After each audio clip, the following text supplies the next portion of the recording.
You can take in a document to get apostilled on your own. A lot of people don't know this, but you don't have to have any special license. You don't have to be a notary public. You don't need to be certified in any way in order to process an apostille.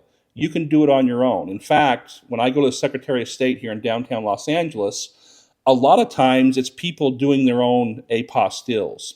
Now, this is always going to save you some money, a couple $100 probably to do it. The only problem that you're going to run into is this: the Secretary of State, for the most part, doesn't really care what the document is that you're apostilling. It's none of their business what the document is. They're putting that apostille stamp on by the person who signed that document, like a birth, death, or marriage certificate, or if it was notarized by notary public, they're making sure that notary was commissioned in the state where they have their notary license.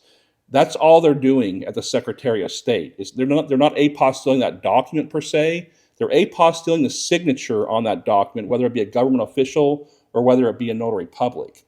So because of that, if you had a document notarized by a notary public and you're taking it into the Secretary of State to get the apostille done, if that document was not notarized correctly, or if the person who signed that birth or death certificate is not in the Secretary of State system, it's going to be rejected.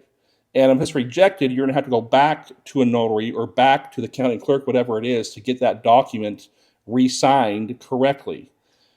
Because of this, I would highly recommend you hire somebody to do it for you. They know if the document is correct or not. They know if it's signed by the correct person, and they know how it needs to be notarized to make sure it's going to pass. My name is Rufus. I'm the notary dude here in Los Angeles, California. I'm also a 5-star apostille notary, meaning that if you bring the document to me, it's on me to make sure it's signed by the right person and also it's notarized correctly. If it's not, it gets rejected, it's on me, my responsibility to either redo it or get a different document that can be apostilled.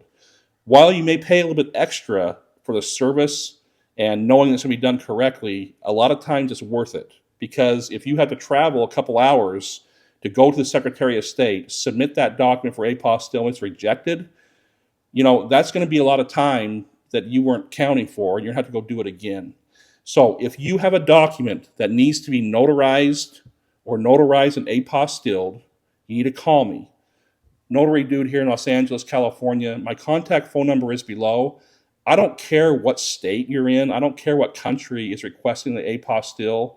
Go the safe route. Yes, I do charge for my services, but my services, I know what I'm doing, and you don't have to pay me until I get it completed. My number is below. Give me a call.